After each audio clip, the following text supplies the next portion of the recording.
Hello and welcome to Teaching My Cat to Read, the very serious book review podcast. I'm Eli. I'm Em. And I'm Lottie. And this week we're discussing everything about Wyrd Sisters by Terry Pratchett.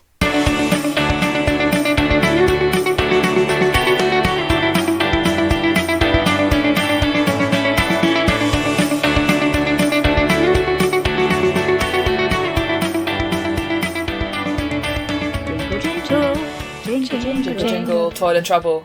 I know. Oh, this book is so good. I love it. I'm happy to be back on the disc. Yeah, I am so happy. And I think, before we... shall I read this summary, like the book blurb, just in case anyone hasn't read this book, because I feel, to give context. So it says, Three witches on a lonely heath, a king cruelly murdered, his throne upsurged by his ambitious cousin, a child heir and the royal crown, both missing. Witches don't have these kinds of leadership problems themselves. In fact, they don't have leaders. Granny Weatherwax is the most highly regarded of the leaders they don't have. But even she finds that meddling in royal politics is a lot more complicated than certain playwrights would have you believe, particularly when the blood on your hands just won't wash off. ... So this book is basically Macbeth. That's my whole terrible summary of this. It's basically Macbeth. But also, it's like a couple of elements of Macbeth. It really doesn't do I think the it's whole wider Shakespeare as well. well, he won't stop referencing other plays, yeah. And also Panto. Like the Tempest is references. There's one that's called Please Yourself, which is like As You Like It. And there's like lots and lots of wider Shakespeare references. Hamlet does not come up that much, actually, I don't think. No, I don't think it does. For being insanely famous. That is true. But yeah, there's elements of Macbeth. Well, I think the main thing is that we're watching Macbeth be written in real time. That's sort of the plot of the book. The history bit is sort of happening in Lanka where somebody's killed a king in order to take over. And in the meantime... But this is like normal for them, you know?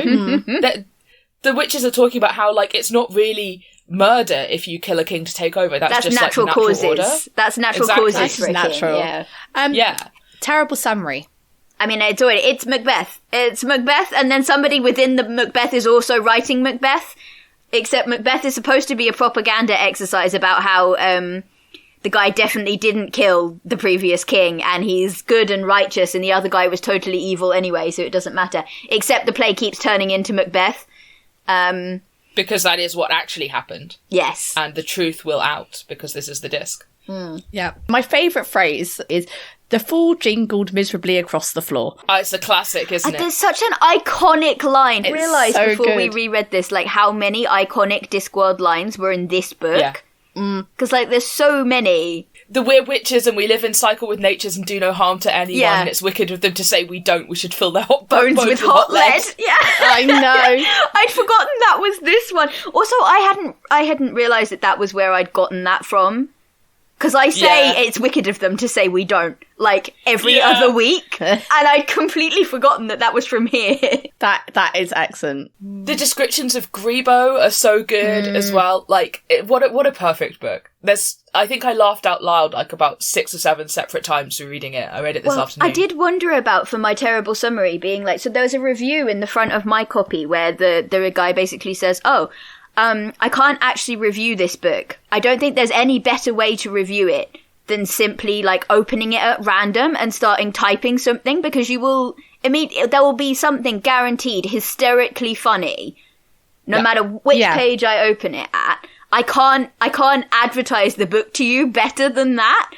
And, like, it's so true that, like, I haven't read any Discworld in a while, and I was reading this and going, genuinely, every single fucking line is a banger. How is he this good? This is only like the 6th Discworld, and already he's like, it's on a completely other level. He's on a completely different planet. Just like, nobody is doing it like him. I think my first laugh out loud moment was like less than 2 pages in, where he's talking about this storm that's been building up, and he's like, it had been putting in long hours doing grunt work as a squall. It had worked its way up. Like, such a good description. It had been understudying for major tempests. The storm is a working actor. Like, this whole book is about a love of theatre, like a genuine love of theatre and how magic it is, as well as being about the Scottish play. I'd also forgotten that the storm came back at the end. Like, the storm is actually, like, plot relevant, almost, which is fucking hysterical. This was payoff I was not expecting at all, but that's another one of the really iconic. That and from the very beginning, the, when shall we three meet again? Well, I could do next Tuesday. Yeah. The other bit of payoff I had forgotten about was the forest as an entity, like when Burnham was she'll come to Dunsinane type, Yeah. But, and the second time you see the forest as an entity in this book, I had completely forgotten. So would I, yeah. What happens to the Duchess, so. Yeah. Yeah. Like, I'd kind of remembered the granny realising that there was another mind around that she didn't recognise. Yeah. And having it turn out to be the kingdom, like the land itself. I'd remembered that, although admittedly not how spooky it was. Yes. But I'd forgotten about the forest getting the Duchess at the end. That was yes. But yeah, I mean, that kind of brings us on to, like, have you guys read this before? I mean, obviously, No. We've all read it for this one, but so what did you think of it as a brand new? I mean, I'd read it before, like, since we started doing Discworld on the podcast, like, just myself, and I listened to the audiobook. And it's Indira Varma? Yeah, that's the one. I can't pronounce her name. She plays Ilaria Sand on Game of Thrones, I think. She's great. She's really cool. Okay. Yeah. So she does all the audiobooks for The Witches, the new audiobook productions with Penguin on Audible. And I assume that they're available elsewhere, but I think they were primarily on Audible first. Anyway, she does all of the audiobooks, and I genuinely think her performances of these audiobooks make The Witches books my favourite books to listen to. Nice. Like, it's so good. Her voice is so good. And what's great is it's got Bill Nighy doing the footnotes. Amazing. And Peter Seranovich doing the voice of death. So across all of the books in the audiobook, like, Bill Nighy does all the footnotes. That's really cool. Peter Seranovich does death.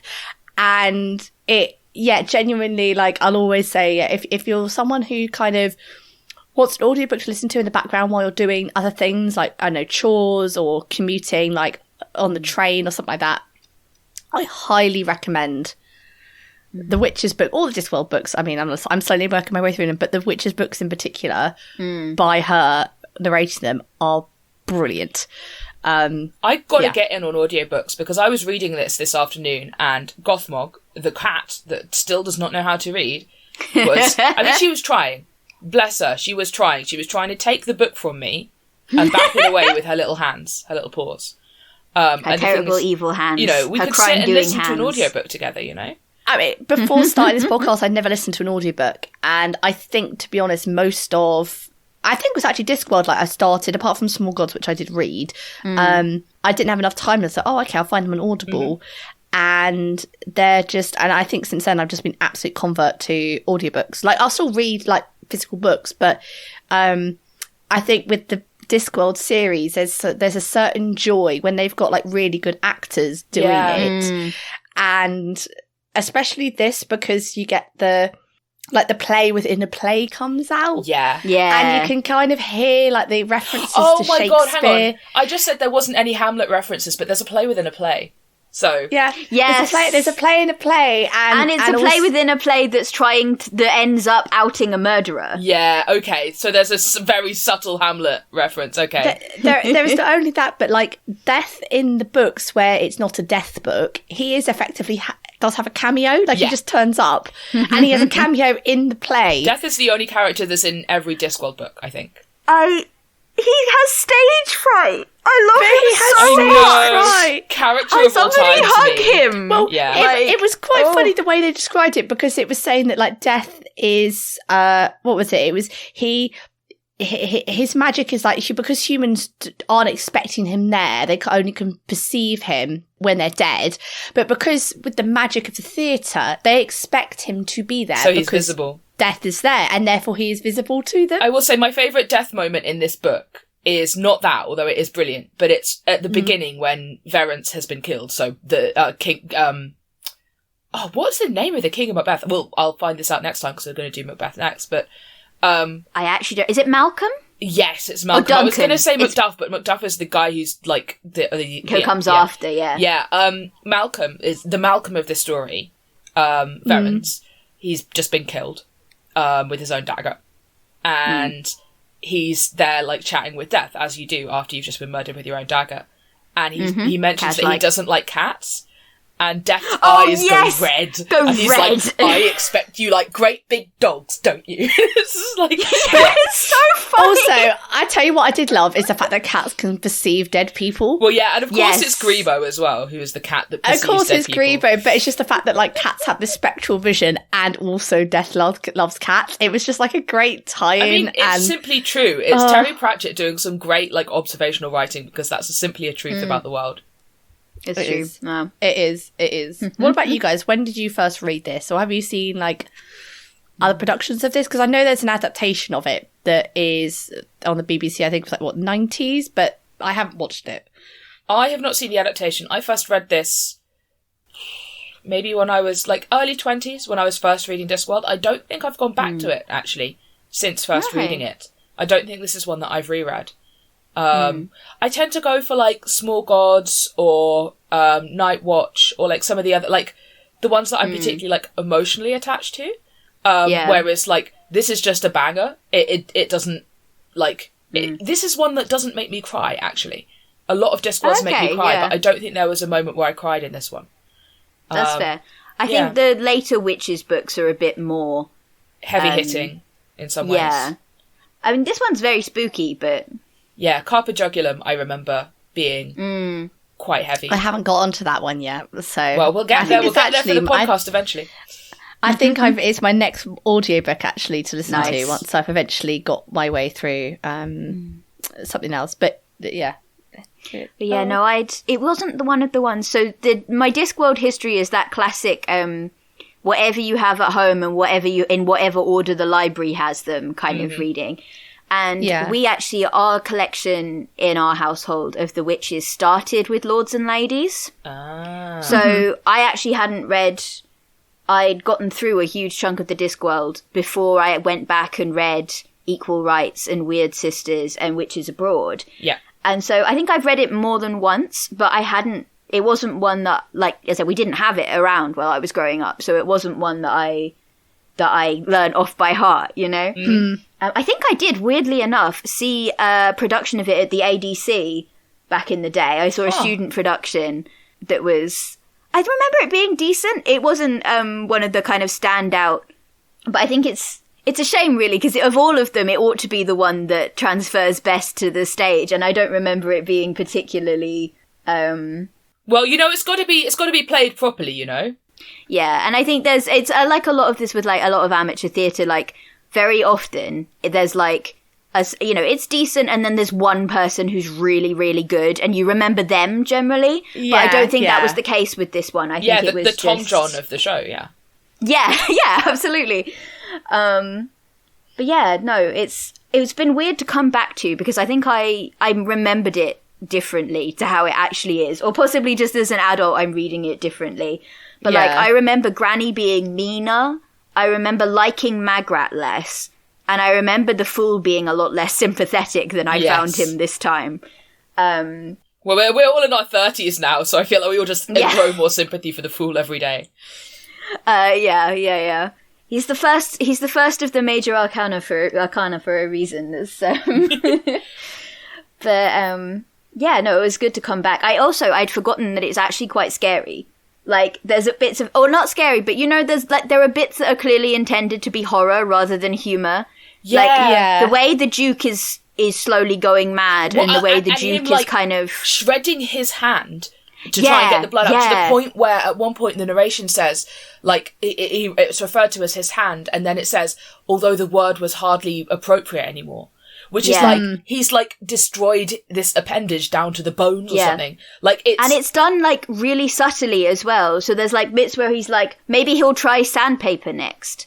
And you're just like, It's not belaboured, but it's like he's like genuinely just destroying his own body in a way that I find very like stomach turning. Yeah. And it's just not laboured, that the point is not sort of lingered over at all. I think it's one of those things which I love about Discworld is I assume if you read this, you could read it as a kid and not pick up on a lot of the, like, either darker themes, innuendo, like double entendre. Oh, the fucking droit de seigneur thing. Right? It's just like I love the punchline of all of that, which is that you expect that the fool is really the son of the king, but it's the other way round, and that both Tom John and the fool are the sons biologically of the fool's father, which is just really, it's just great. I was not, because I remembered the twist. I remembered that they were brothers, and that's how they get around the whole Tom John doesn't want to be king thing. But I'd forgotten that neither of them were actually related to the king. Yep. And there's some which is bits such a fucking delightful twist. Oh, and there's some bits in the sort of the denouement where the king is like, oh, my own flesh and blood or whatever. It's like, no, he's not actually. Yeah, sorry, bud. Soz, mate. Oh. I did enjoy, like, I think one of the things that I think it just shows how well written this book is I am someone who gets really bad secondhand embarrassment.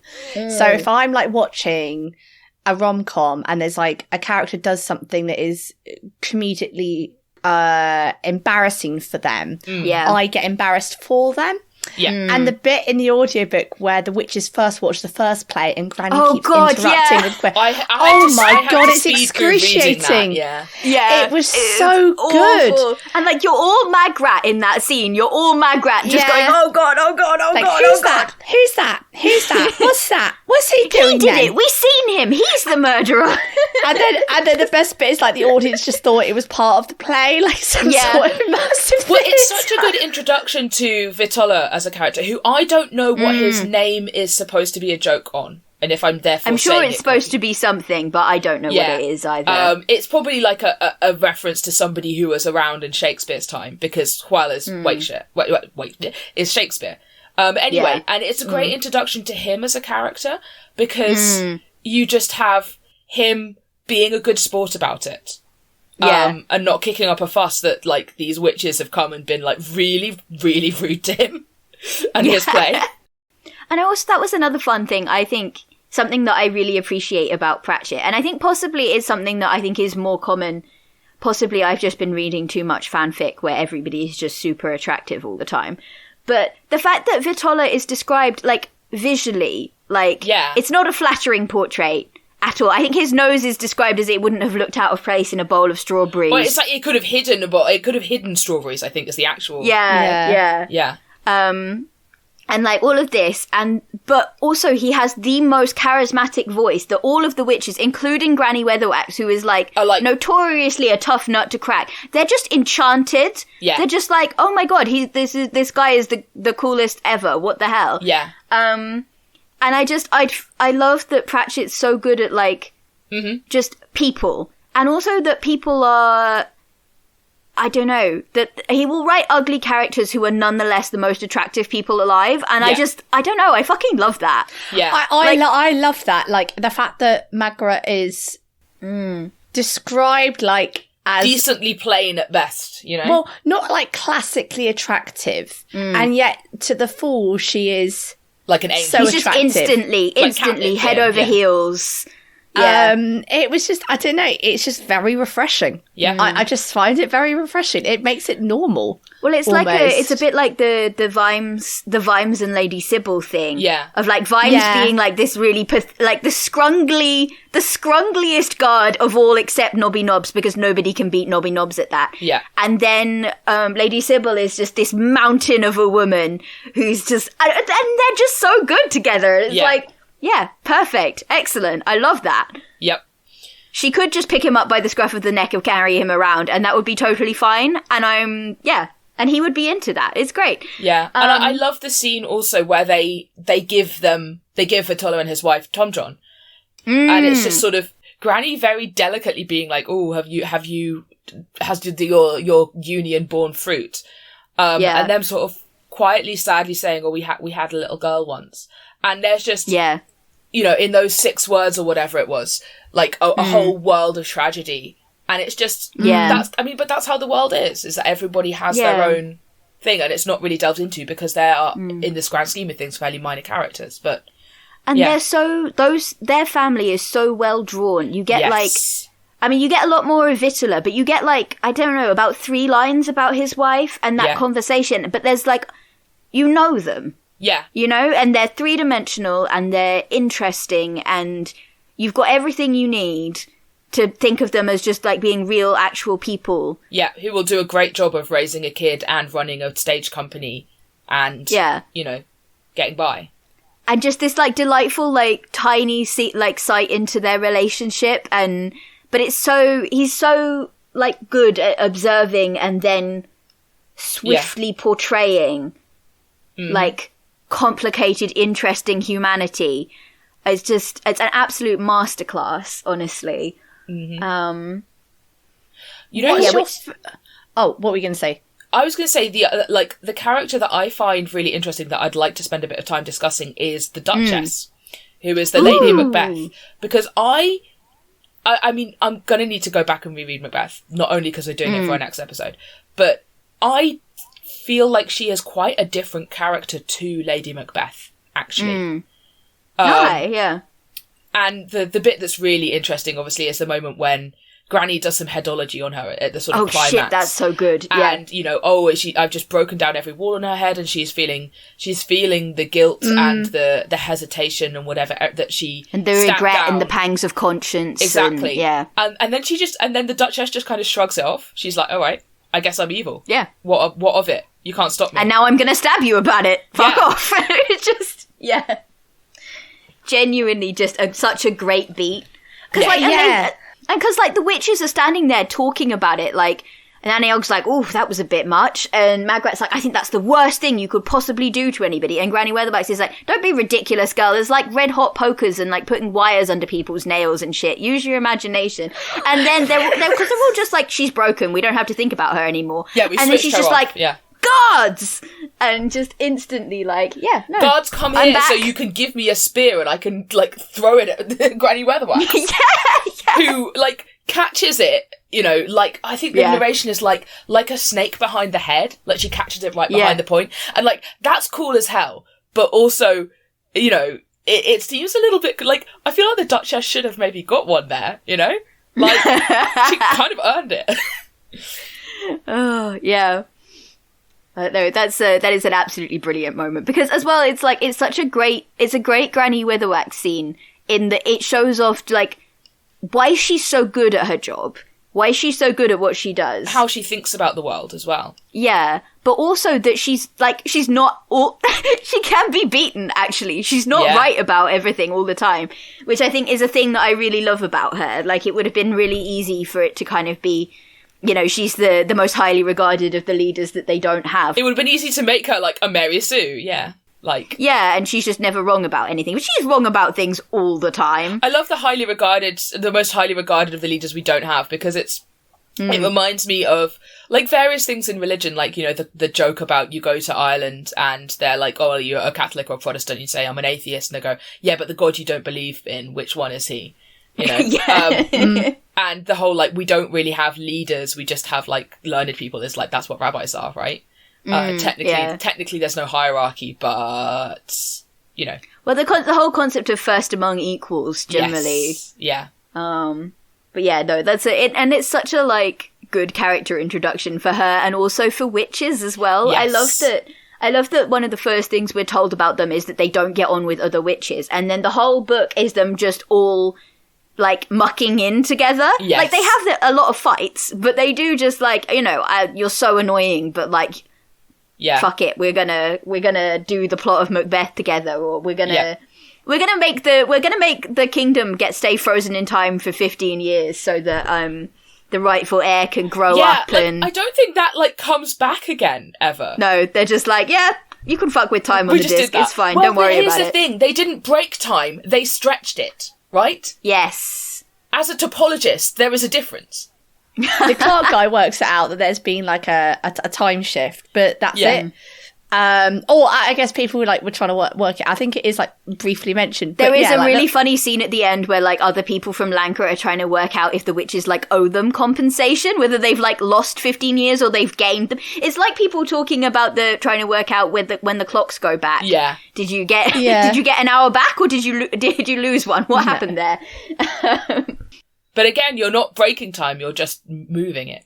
I've got to say, I feel like I now want to go and write the fan fiction where the time monks, the history monks, are having to deal with the fallout of the witches having just moved Lancre about in time. Lutzer is just sitting there I mean, I respect it. Don't get me wrong. Don't tell the abbot, but I respect it. I like the bit where Terry Pratchett is a bit just well, look, these people don't have the same calendars, and some of them don't agree with the idea of a week and whatever. Oh my god, the footnote at the end of that bit is hilarious. We could probably just hide this in the margins with some creative accountancy, essentially, of time. Also, the throwaway bit about there's these guys whose calendars are counting down. We don't know what it's counting down to, but it's probably not a good idea to be around to find out. Well, that was that whole thing with the Mayan calendar that was supposed to, reset in 2012. Everyone's it's going to end, it's the apocalypse. It's nah, that's just resetting it. It's fine. That would be counting down to New Year's and thinking the world's going to end. But anyway, yes. It's a good bit. It is a good bit.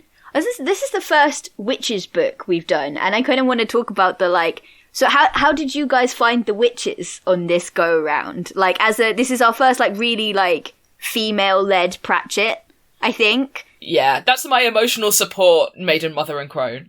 Yeah, absolutely. Yeah, I just love these books. I think the audiobooks are brilliant, and that's all I can say. I think because I haven't read them before, I don't have a childhood preconceived memory of what I thought about them, but I do like how different they are in how they approach presenting being a witch, and how that is described. Granny always wears her pointy hat with her hat pins, and on the other hand you've got Margaret, who's wearing loads of black and occult jewelry, and if she could paint her nails new black, age with it, just full new wave, just this witch. And Nanny Ogg's sort of somewhere in the middle, but always has a hip flask of, is it brandy? Or she normally, I'm maybe thinking of Witches Abroad, where she just constantly is basically just getting trolleyed. I mean, she gets trolleyed quite a lot in this one. She does get trolleyed quite a lot in this one as well. I wonder if witches in the Discworld ever become ghosts, because there's that line about, in the beginning when Verence becomes a ghost, they're talking about how, he's really vital. He was, he was 100% alive 100% of the time. And this is sort of linked to him being somebody who lives 100% in the present. And he's focused in time, whereas people are sort of a fuzz of temporality. And they're a smudge across the past, present, and the future. And the difference with witches being that they're somewhat aware of it. But I also feel like the witches are people who are 100% alive 100% of the time. Particularly Nanny Ogg. She is just having a good time, basically. Even when she's, in the torture dungeon, she's kind of having fun with it. Because she's got the king's ghost there to, banter with. Yeah. and not only that, it's just when the Duchess comes in and she's chained up in the stocks, effectively. And she says, you're going to hurt us. Well, we get on with it. I've got things to do, And it's almost reverse psychology of, she's just got no fear. But it's just this humorous bit where she and this ghost are having banter, but then also he's I feel after that point he's sort of doing just annoying things as a ghost, putting extra salt in the I do enjoy his attempts to make the guy as uncomfortable as possible. It's just annoy little things, and then it's brought up when the ghosts leave, and it's not only King Verence, it's all the ghosts go on a holiday. Yeah, I love the him making a deal with Nanny Ogg that you'll carry him out in one of the stones of the castle, since they're all bound to the stones of the castle. But then she gets the princes in the tower ghosts in her laundry, which are the kids from The Shining, right? Yes, she's got the kids from The Shining. The two twins were standing there in the corridor. I'm this is a Shining reference. I've not watched The Shining, and I know this is a Shining. That's reference. So iconic that you just yeah. See, that's funny because I'm just so not up on horror that I was immediately the princes in the tower, we've all seen them. But the fact that they're twins and they're in a corridor is The Shining. Right, okay. As I said, the thing about the witches being, like, also a smudge in time was that was also produced one of my favourite lines in the whole thing, which is the Granny Weatherwax didn't hold with looking at the future, but now she could feel the future looking back at her. She didn't like its expression at all. Yeah. Which is just like... She could feel the shape of the future. And it had daggers in it. Yeah. But yeah, no, I think the first sight and second thoughts thing, which I guess isn't fully, it's not developed here particularly, because I think that's more of a Tiffany thing where that's established. But I think that does mean that the witches are always kind of questioning things a little bit. Yes. Which means that they're not quite as focused. I don't think they'd ever be quite as focused in the present moment as Verence is. I don't think we ever get a witch ghost. Yeah. Like in the whole series, I don't think we see one. Which is kind of interesting. But there must be wizard ghosts, like, because I think there's some members of the Unseen University who are ghosts and just haven't realised it yet, right? Oh, like, yeah. Well, there's the guy in Sorcery who had it was an 8th son who had 8 sons. He's haunting the staff that he gives the sorcerer because he doesn't want to die and he wants to control the kid and the Arch-Chancellor's hat and all of that. And the Arch-Chancellor's hat, I'm unclear of whether that's being haunted or if it's just kind of like, it's so much magic has imbued it that it's kind of alive on its own. Yeah. Anyway, that's a completely different Discworld book. We don't need to talk about that here. But yeah, just the, talking about the witches and them being such different people. I really, really enjoyed all of their little relationships and the way they get on each other's nerves, but they're still trying to, like... Yeah. Particularly, I mean, like, the moment with the hot lead where they're like, the other witches looked at Magrat with, like, unexpectedly impressed, like... Yeah, we could put some hot lead. And Annie and Granny's like, no, I really want to, but I don't think we can. I don't think we can fill their bones with hot lead. I don't think that will actually help. Goody Wemper had a recipe. It's very simple. What you do is you get some hot lead. You get some lead. Yeah. There's another moment like that I've forgotten about where it's like, there's a spell for making a sword out of a meteorite metal. What you do is you get some meteorite and you make a sword out of it. Draw the rest of the owl ass out, I do love, though, that even though that's Margaret suggesting that, and yet she is, like, effectively a staunch vegan.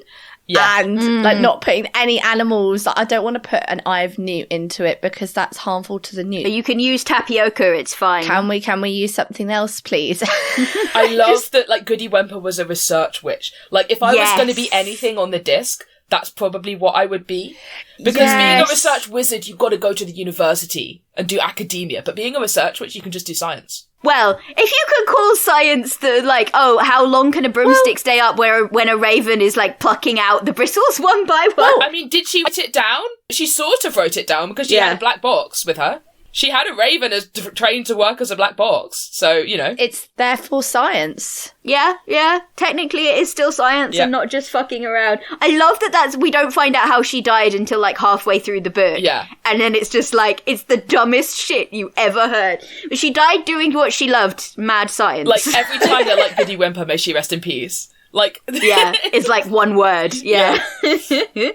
But I'd forgotten about the, the nanny or granny Weatherwax, like the things that they fall out about is always, it's kind of really interesting to me. Like, I enjoyed the sort of, like, Granny Weatherwax being kind of like, why are you making everything about sex? Stop it, it's gross, stop. And Nanny Og being like, I love sex, I am going to sing a song about a hedgehog not being able to be buggered all the time. And it's just so interesting them having those, because that's the thing that they fall out about it twice, I think. Like, they're doing all right and having a conversation, but because Magrat and the Fool are kind of courting, it keeps bringing that kind of tension of, like, Granny Weatherwax is basically calling Nanny a slut, and Nanny's like, well, you... And saying, you've put ideas in her head about, like, wanting to get married. And it's like, Granny, can I introduce you to the words aromantic and asexual? Yeah. You might get some usage out of them. I feel like, because Granny's only, and I don't know if maybe it's in later books because it's the only other one I've read. I think, is it Witches Abroad? She and Wyd Cully have history, I think. Yeah. Yes. And she and they have a history, and that's kind of brought out. And then it kind of like, she kind of felt that she had more responsibility if I'm remembering correctly, to being a witch and like the services of effectively not only being a witch but being a midwife and all that, like that kind of jazz that comes with it. And she didn't want to be tied down to a man. I guess that she wanted to be 100% witch, 0% wife. Yeah, and but not only that, like I feel Margaret's like in courting the fool, like there is I'm pretty sure there is a like point in the book where she's thinking like, well, I like him, but at the same time, like I also like being a witch, and I don't want to give that up. And I know it's touched on in Witches Abroad, which is something I did enjoy in that book. I also enjoyed the kind of the like Magrat sort of thinking, like being instantly attracted to the fool, but also then being like, oh, but he capers and he jingles. I don't know that I want to marry a man that jingles. And Nanny Ogg's like, did you actually look at him though? Did you like look at him? Because he's faking. Yeah. They're kind of being a pathetic little what's it? Like I think basically the first thing we ever see him do is accidentally say something very clever and then immediately cover it. Like, he's like, no, I'm stupid. I am harmless and pathetic. Oh, I had something to say about that. Oh, yeah. So he says something very clever, and then he, like, has to walk it back and pretend to be an idiot. And then he loses the next 5 tricks of whatever they're playing, Cripple Mr. Onion. And it reminded me of a game that I have played as a kid with my family, and it's called Nominations. Although I think the more famously it's called Oh Hell. And you have to bid on the amount of tricks that you think you're going to make, and you get a bonus for making exactly that number. So you have to sometimes deliberately lose. And it is hard, right? It can be very hard to do that. So it's just, you know, he's very clever. Yes, exactly. Yeah. And I think it's the same game that Granny Weatherwax plays in Witches Abroad, if I'm thinking, when she plays against death, and I think she plays against somebody is playing against like these to win some money because they've lost all their money because they spent it all, and they're playing Cripple Mr. Onion, and it's like a game of headology and a game of like smarts, which is quite nice. That like the fool is sort of putting on this facade, especially when you hear like kind of you think the guilds where. I fucking love his tragic backstory. And he's got such a tragic backstory where it's like all the apprentice fools had to learn all the jokes from like the books and they could hear the assassin's apprentices next door. I mean, it's classic Pratchett, isn't it? That being a fool should be an absolutely miserable thing. Like that later on there's somebody who's run away from the clown family to become an accountant, I think. I forget which book that's in. That's making money. And it's just like, a clowntant.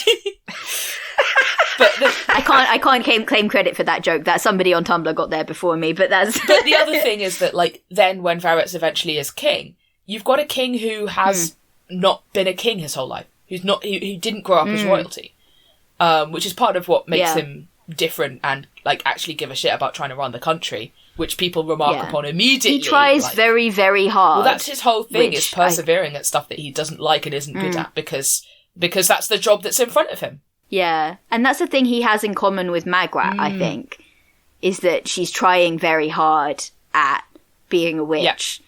And, you know, I do think the other witches give her a lot more credit in this than I remember. Yeah, I remember there is a certain amount of, like, Magrat being like, oh, we can't be having with all of this silly, like, the jewellery. They think a lot of that, but they don't say as much of it as I'd remembered. That's true. And, like, when she does do stuff, well, they do tell her. And it's very, like, I enjoyed the fact that she learnt from one of the most hysterical bits in the book, which is them summoning a demon in Nanny's old laundry. That's never used because she has an army of terrified daughters-in-law that do all her laundry for her. Oh, that's brilliant. Like, she doesn't do anything. She just has all these relations sort of waiting on her hands. I don't like to think of her being a horrible mother-in-law, though, to be fair, because I've got a great mother-in-law, so, like... Well, no, I think it's like they kind of do it in like a doting way. Like, she kind of... She's that to her daughters, but I think the daughter-in-laws, like, she doesn't remember their names, you know... Yeah, she's awful in that way, but in the same sense, like, it's just so funny that she's like, oh, well, my Jason works here, or my works here. In the kitchen. And she's just got like she's just got this like spy network everywhere. Yeah. She's her entire extended army of Oggs. In concert with Grebo being the father of every cat forever, you know. Yeah. I did enjoy where it's like Grebo turned up at the castle because he heard King Velvet had like a snowy white cat and he wanted to meet or something, and he's like he was practicing his droit seigneur, you know.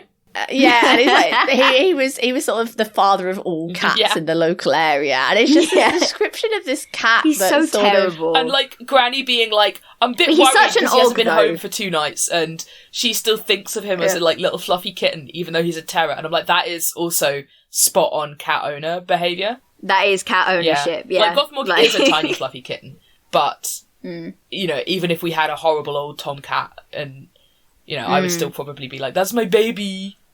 I do. That's another thing that I think that makes the Fool look a lot like. Because oh my god, the bit when Grebo is on his head and he's just walking around. That was another of my laugh out loud moments. Like, and like the fact that he thought to get chainmail first, he's just really smart about it. And then Grebo's like really confused by him because he talks to him like Nanny Og does. He talks to him like a person. Oh, you were very cute. In a way, you're an adorable pusscat. Because you haven't been able to like maul me, I'm not going to be disabused of this notion. We're just going to have a great time getting lost in the forest. And he sort of is bargaining with him, like, oh well, you're probably better at finding your way home than I am. Why don't I let you down and you go and find a way home, and I'll follow you back to civilization.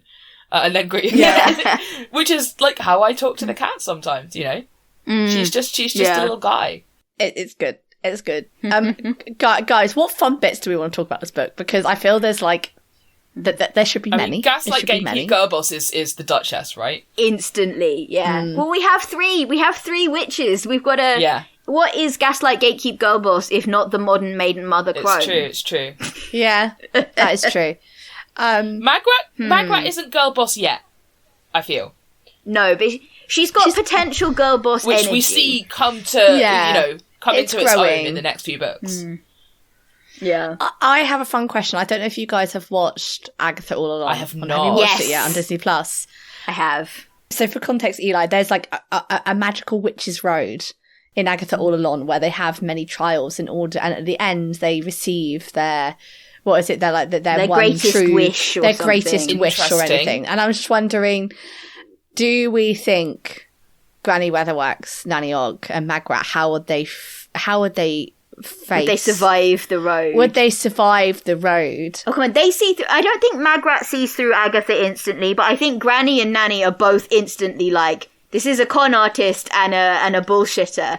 And this is all nonsense and we can't be having with it. I think they let her think that she's getting away with it. They run a con on her. Yeah, and they're just, but it turns out all along they were just like, well, we knew this wasn't real, and we also knew that you were just trying to get us to, like, try and kill you so that you could absorb our power. Sorry, there's a massive spoiler for Agatha All Along there. I'm assuming everybody listening that wants to watch it has already Eli watched hasn't watched it I'm yet. not going to. I'm detoxed. Eli is not going to. Fair enough, sorry. To be fair, I am now watching Marvel again because Deadpool and Wolverine is officially Marvel and not Fox, but, But that's the one exception to the rule made over many years. Yeah. I thought it was, it's just because it's another, female-led I think they'd find TV show. The Potions Witch quite funny. I think she's too cool to be Magrat, but it's also very much like, this is your new age vibes. Your new age nonsense. Yeah. We want none of this. She's actually, I tell you, she's probably more anagrammatica, whichever. She comes up later. There's another. They keep getting this thing where the younger witches keep trying to be like new age and newfangled, and the older witches are like, this is bullshit, actually. Granny Weatherwax is like the consummate professional who's just like, these are the tools of the trade. You got to have your big hat. You got to have your hat pins. They are physically useful because you can use them to stab people. Yeah, and like anything is a magic thing if you like say it with enough conviction, which is also a very theatre thing, now I think about it. But it's also... It is actually, that is a very good point. The witches in Anansi Boys, where they're like, well, we've got like some herbs, right? Yes. That'll do. We've got like mixed herbs. It is just like, the little penguin candles. It's all in your head, which can either be terrifying or tremendously powerful. Yeah. And it's just exactly the same thing as a theatre, like I did like the way how Granny Weatherwax describes it, like the magic of the theatre. It is a magic. Like, she considers it to be a magic that she can't control. She doesn't have a sort of facility with. she doesn't have the facility, but it is a magic. It is a hard magic system, effectively, the theatre. Yeah. Well, it makes death visible, right? As you said. Also, yeah. I've got to say, can I just say, I love the fact that Tom John's superpower is just, I will perform a speech from a fantasy Shakespeare play that will make everybody that's around us either calm down or fall in love with me. And while that we're waiting for that effect to wear off, we can just sneak away and people will like not rob us or like kill us in this bar fight. Except for that one guy who gets taken out by the milk jug. Yes, which is really funny. They're all like, and I love how the other actors are like nervously like, did you hear the speech? And he's like, well, yeah, it was fine, but like, I'm a practical man. I want your money. It's just like, very funny. Excuse me, did you not hear the magic of the theatre? And the fact that like it's kind of like Carrot. Like, in the sense of Carrot is very charismatic, and I know that the reason for like Captain Carrot being able to disarm a fight is slightly different in this like wider universe. But he does do the thing of, I'm going to go in and like appeal to your non-existent finer feelings. Yeah, and like he's sitting there looking like and the description of it, he's got his hands in his pockets, he's looking down, he's slightly smiling as Tom John reels off this speech from Act 2 Scene 3, and then like you say, the guy doesn't do anything, so the witch is like, yeah, we'll just chuck a milk jug at him, and then you know, the repeated bit of people from the theatre knowing that Tom John's gonna fix it and like just stepping back and watching him happen to other people. Because it's just a really funny repeated bit. Because of the gifts that the witches gave him. I do like, you know, he's got a good memory. Yeah. Like, that's what, you know, and he makes friends easily, and he is whatever he thinks he should be. And that's what his character is. He's formed up of those three, you know, characteristics. It's a lot of fun. It's very well done. Yeah. Well, who would be the only human in the Muppets adaptation of this? The Fool. Yeah, I like that. He's the most Muppet-like character in the whole thing, and therefore it's only right that he should be human while everybody else is a Muppet. I mean, Death's not human, I guess, so... Because, like, then the answer would always have to be Death for every Discworld novel, and that's kind of boring. I think Death gets a pass as well. Or maybe you have the death of Muppets. maybe, King Valence as a ghost is the only human. He's not in it enough, I feel, to warrant that. Fair. Tom John is the only human. He's a very charismatic. Yeah, I could see that. He's the Jim Hawkins of... Well, because I feel like Kermit and Miss Piggy as the Fool and Magrat is quite funny also. I don't know. The thing is that Miss Piggy is not capable of having low self-esteem. I think if Miss Piggy is anyone, Miss Piggy is one of... she's either the Duchess or she's one of the older witches, I think. I mean, she is, like, Nanny Ogg is very Miss Piggy, I feel. Yeah, I could see that. Unfortunately, that means Kermit isn't in this because we never meet any of her husbands. Yeah, it's true.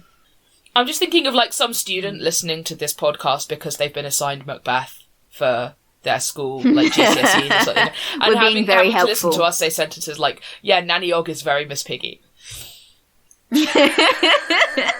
Sorry, anonymous student. I tell you, another English teacher friend of mine has said that they think this is good listening for their students. Oh my goodness. That amuses me greatly. I mean, there's so much of like teaching that sucks the joy out of it. If we can bring some of that back, then good. Yeah. You know, we're on a good roll. Yeah. We didn't actually say gaslight, gatekeep, girl boss. We didn't. We did not actually make a discovery. I think the Fool, if we go mansplain, manipulate, male wife, the Fool is clearly male wife. Yes. I love that he does find his spine at the end. I think that's really... I really like that it's actually him who's like... No, I saw it, actually. I did see the murder, and I'm not going to let this slide. Is it ever made clear if that's true or not? Yeah, no, I think it is... It is true. I think it's... Because from the very beginning... The Duke keeps saying he thought he saw someone.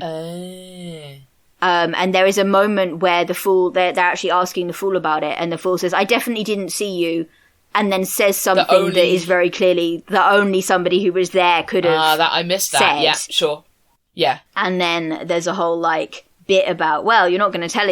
obviously, you're not going to tell anybody about this, you know. There's a bit of a back and forth about that. But yeah, no, I think he did see it, yeah. Fair enough. Because, like, it's equally bald. Like, it doesn't matter, really, because it's, you know, but, or at least I would say it doesn't matter. But, yeah.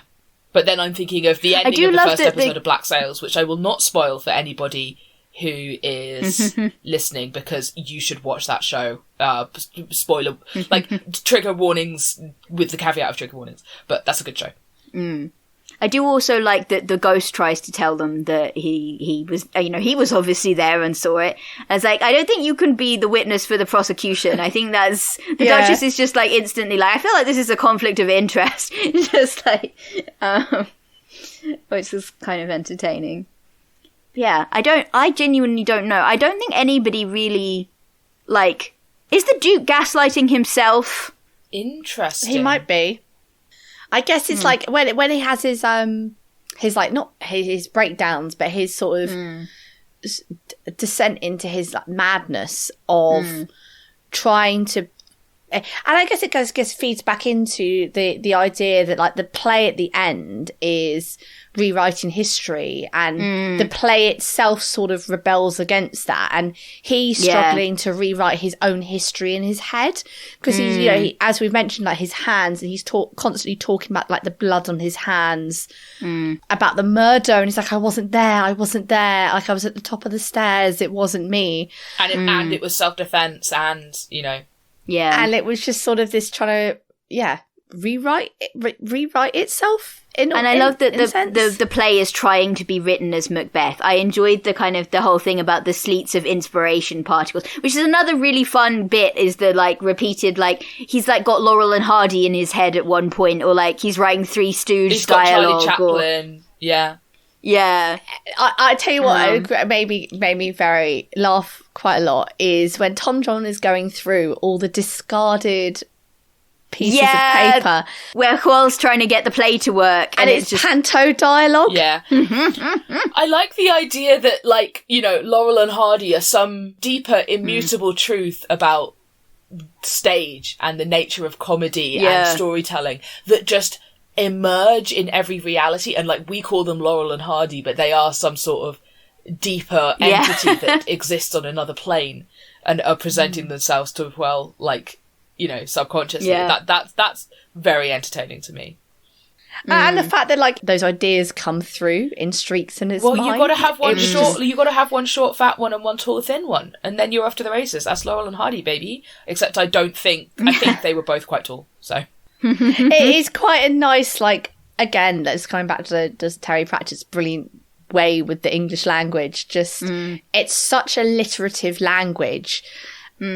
Which is like, it sounds good. It's always just so sharp, humorous, and so funny, and like so it hits it right, like on the nose, to the point, nail on head.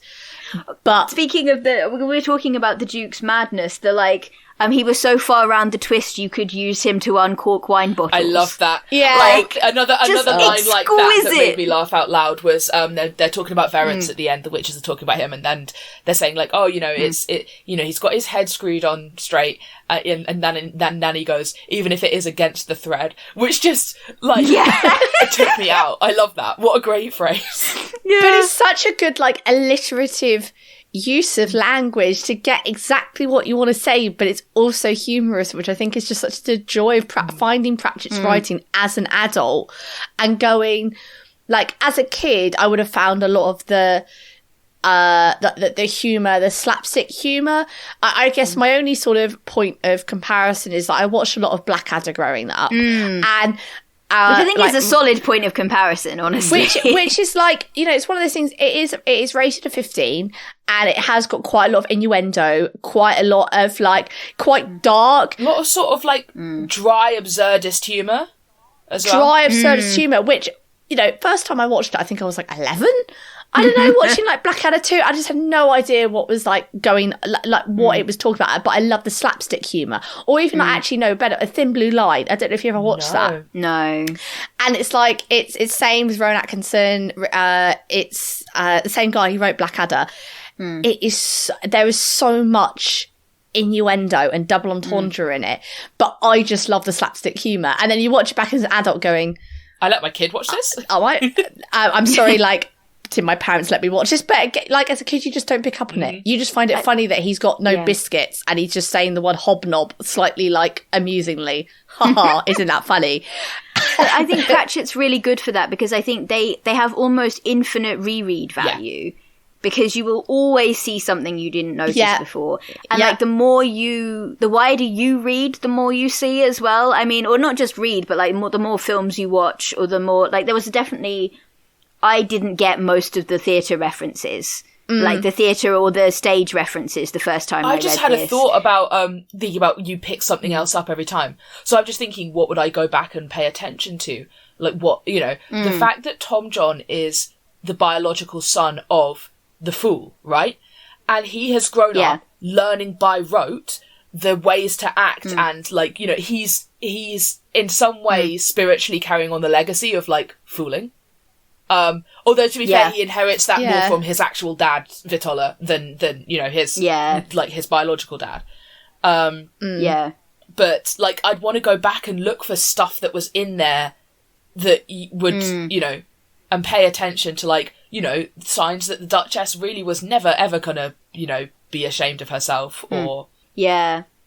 One of the other things that I noticed on this time was I think it's probably just a funny coincidence, but this is a book that has a lot of throwaway lines that turn into novels later.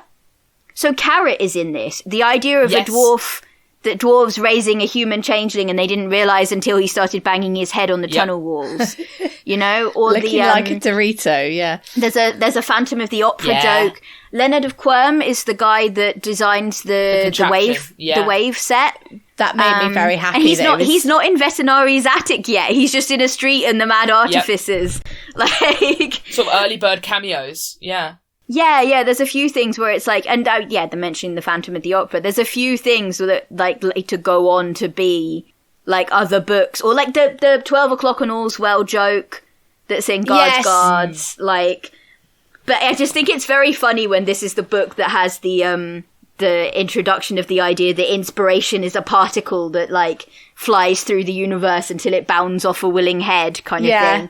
Do you know if Terry Pratchett ever played D&D? It would not have surprised me at all if he played D&D. I don't know when points of inspiration became a thing. Oh, that's a good point. TTRPGs.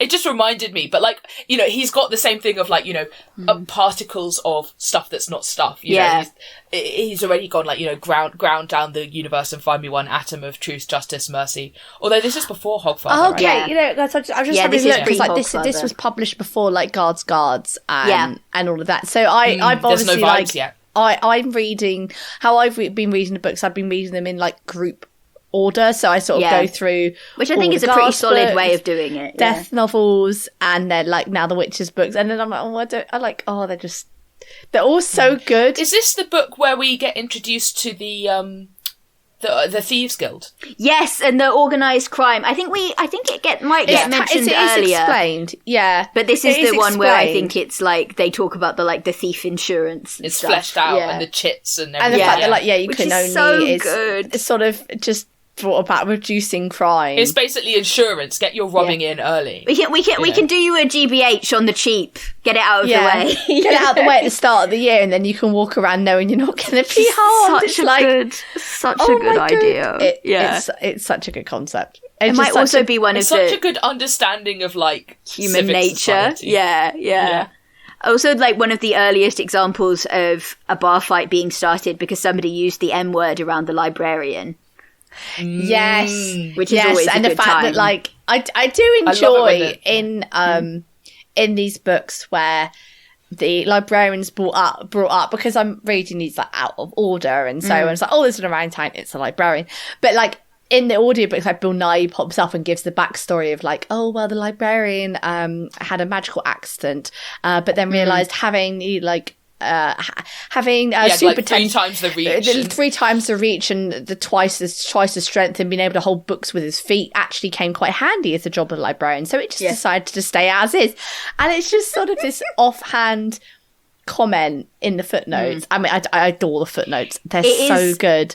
It's something I think you see it happen in one of the Rincewind books. It's when the Octavo tries to escape. I've got the actual quote here of another bit that made me laugh out loud, and it's when the librarian smacks the guy, which I love to see happen. Yeah, right? yeah.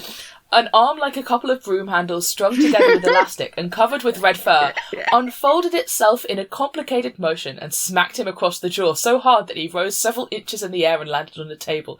I just love to imagine, like, what that complicated motion might be and just ending with a slap. Yeah. It's just so funny. But it's such like he's got such a cinematic imagination, hasn't he? Exactly. You can see this happening. It's like the bit where visualize it so easily, where the guy gets thrown out of the bar, and it's not actually that many words. Yeah. He's just incredible, and then you get this incredibly visual, like, and you can see he's like. There's a lot of moments where you can see he's like quite a cinematic thinker, but it would be really easy for that to be clunky, and it just never is with him. It's in all the right places. Yeah. Some of his books, there's so much you can read into it, but it's also a really accessible read. Yeah. It's really, really accessible. It's not like books where, like, obviously I know we've read classics on the podcast, but like sometimes, you know, when you're at school and like you're reading classics that you don't necessarily want to read or you don't like vibe with. Like I think if I had to read like Wuthering Heights or like Jane Eyre at school, I'd be like, okay, great. Like I found my old book review logbook the other day. And wow. I reread it and it was like I read Animal Farm and read it completely like straight. I didn't realise it was a whole, allegory. Yeah.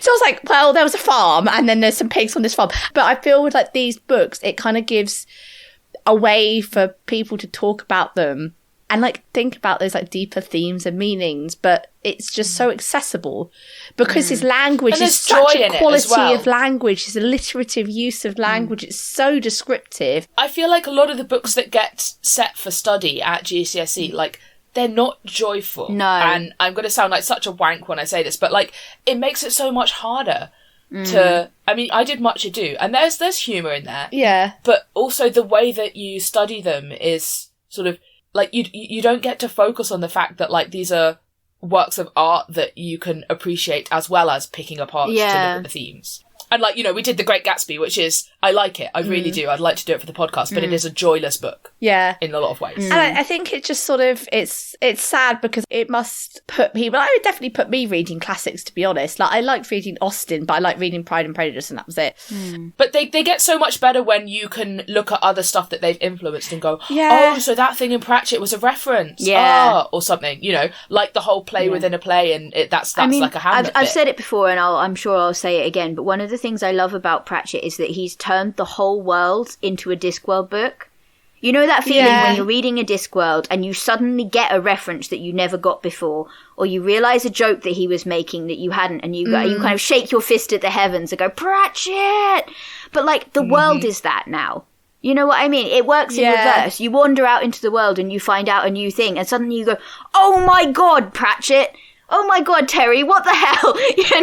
And the whole world is like that now. Let me be sad for a moment. Like, can you imagine the fun he would have had with some of the stuff that's happened since he died? It's been like 10 years or something, right? Yeah. Oh, don't say that. That's awful. I know, right?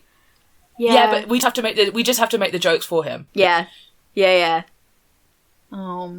I tell you what, this is another classic us doing a Pratchett, in that I think most of this episode has us just been quoting our favourite bits back and forth. Yeah, basically. I mean, it wouldn't be us reviewing a Pratchett book if we just don't talk about our favourite quotes and our favourite bits that make me laugh. Like, this book is sort of the amount of times I like listening to this book and I just go, what? Or like my face would just be like, just like, belly laugh out loud. Legit, it is not often that I read something that makes me laugh out loud. Yeah. Or, whether that's on the internet or in a book or whatever. But it's such a joyous read. Like, if you've got this far through the episode and you're thinking, I haven't read a Pratchett, or you haven't read any of the Witches books, you have joy ahead of you. Get on that.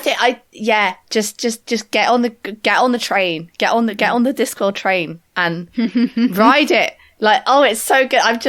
I love reading it as an adult and finding this joy as an adult of a new book series that I hadn't read before, because I read the same 3 books on repeat. all the same 3 series on repeat, and I think I genuinely was going to say calling Wheel of Time a book is it's basically one very long book that I basically just read on loop. Like I'd finish and I go, oh, I mean, time is a wheel. Time is a wheel, and so is your reading. So is my reading. Yeah, it's basically just like, oh, we'll go to Wheel of Time, and then it's like, oh, Brand Sanson, and we'll go back to Wheel of Time again, and Brand Sanson, and occasionally we'll just a bit like I feel Discworld is one of those books now where I have the audiobooks and I will like. Oh, I don't know what to listen to. I'll listen to another. I'll just put another Discworld on, and I'm slowly working my way through them. But then, if like I do think the Witches books will become like comfort novels because they are just so. Oh, the audiobooks are so good. I know I keep saying the same thing. Yeah. I mean, my last comment on this before we jump onto the the closing remarks of our general podcast. What's it? But the thing is that them being comfort reads, they're really funny, but they're also kind. Yes. Which I think is a thing that a lot of humour, it's really easy for something funny to lack that. And it's really common for things that are written to be funny to lack that. But I think it's very, very rare in Pratchett, particularly once he really gets going, that the humour feels mean. It almost never. I think Colour of Magic has a bit of that. But they're so kind. They're so interested in people and... like giving grace to all their flaws, you know, they're interested in but not condemning of the various little weirdnesses and the fact that the witches can't stop arguing and you know, I just it's rare and I love it. But yes, we really should ask what our darling dear Gothmog would rate this. I mean, it's got a cat in it. It's got a cat. It's got murder. It's got malice. That's literal backstabbing. It's got Granny stealing food from a feast. Yeah. Bringing home like half a side of ham and 3 bottles of fizzy wine or something. Yeah. Turning up to places she's not invited to. Like the cat. Right? Listen. Also, the actual cat, is both extremely cat-like and plot relevant. Like the plot doesn't happen without Grebo getting stuck in the castle. Like, he is vital to the mechanics of the story. And he does not compromise one moment on violence, right? Exactly. He does his level best at all times.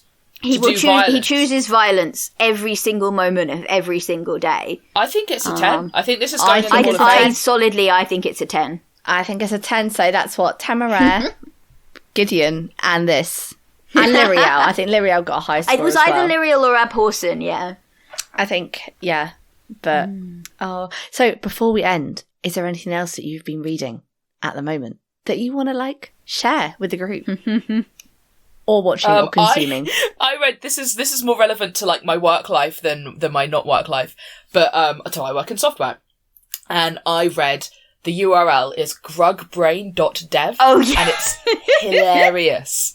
And it is, if you work with computers or in software at all, go and read it. And it's written by the guy who built HTMX, which is a front end. It's a JavaScript library for, you know, making your HTML better.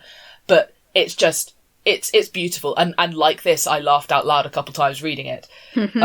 So that's what's been rattling around in my head recently. I have been hijacked by an old obsession, an old fandom obsession. I am all over the Star Wars right now. So I have been reading Black Cat's entire backlog on AO3. Sometimes rereading. There are multiple, like, novel length, incredible fanfic that she's written that I've just been like, what if I just reread this again? What if I finished it and then immediately started it again from the beginning? That's how good it is, kind of shit. Currently, they have put a much beloved boy in a time loop, and he is suffering. He's suffering so much. And I am also suffering because it only updates every Tuesday. Oh no. It's like back in the olden days. I'm sitting there like, my boy is in the time loop, but am I not also in the time loop where every week I'm like, where's the chapter? Where's my boy? Oh. It's very good. It's very, very good. Any Star Wars fans out there, I heartily recommend go read as much Black Cat as you can get your eyeballs on. It's very, very good. Oh. But yes, I'm all Star Wars fanfic all the time at the moment. How about you? Anything else for you? I've read an actual book. Well, I've continued to read book on this podcast 12. an actual book. I know. I've like an actual book of choice because basically the book 12 of the Wheel of Time, the Tales of Midnight, I always have trouble with because basically Perrin's character has a lot of catching up to do, and I really struggle reading Perrin's chapters because he just mope, which I know is central to his character, but I'm like, please give me my boy Matt. So when was it? It was like early this week. Because I've, as you can probably hear, dear listeners, and I apologise for my gravelly voice, have had a cold. So I've been forced to do no sport and no socialising because, we live through a pandemic. I'm a good child of the pandemic and don't go out when I have a cold. And I was like, you know what I'm going to do? I've now got a little fake electric fire. So I put my little fake electric fire on and some calming music. I'm going to read an actual book. And I was like, oh, this is quite nice. I read a book for like 3 hours in one go. For 3 consecutive nights, guys. I'm like, who am I? So there's that. And I've also been watching lots of hamster care videos because my little hamster arrived today. Yes, the baby. New friend. He's making a nest. The sweet boy. He's very fluffy, and I'm probably going to eventually put on my my Bookstagram account that will become a Bookster/hamster account at this rate. It's only right. If anyone is thinking of getting a hamster, I'm just going to do my public service announcement here. Go and watch. There's a couple of YouTubers, but mainly Victoria Rachel. Lots of very good hamster care tips. Don't go and buy a pet shop hamster cage. They need like a lot more space than you think they do, and they need a lot more stuff than you think they do. So they have happy little lives, and they can make burrows and chew on things and all this good stuff. Engage in hamsterly activities.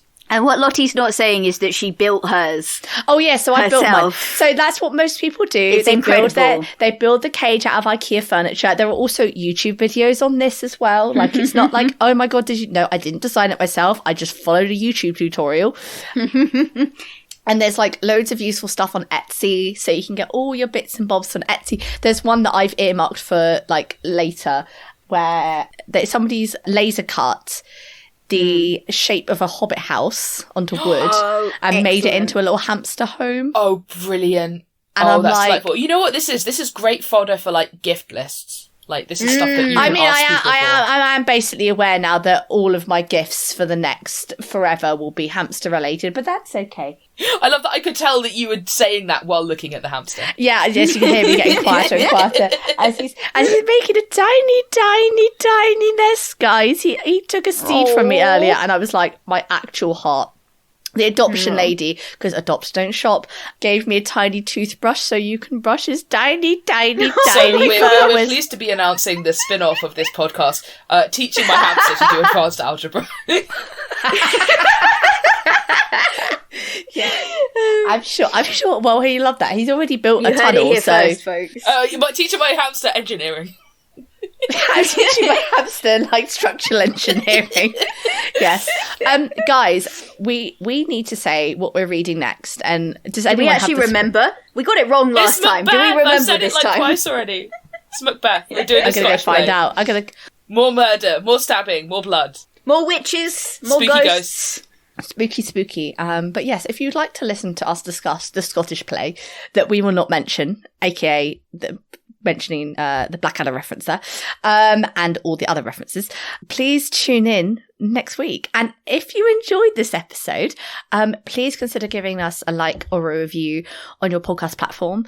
It means the world to us. It means more listeners like you can find our podcast, and we can spread the joy of books and just finding more awesome listeners, which is just wonderful when people send in us emails, and we will get back to you in 6 to 12 business months, but we will eventually get back.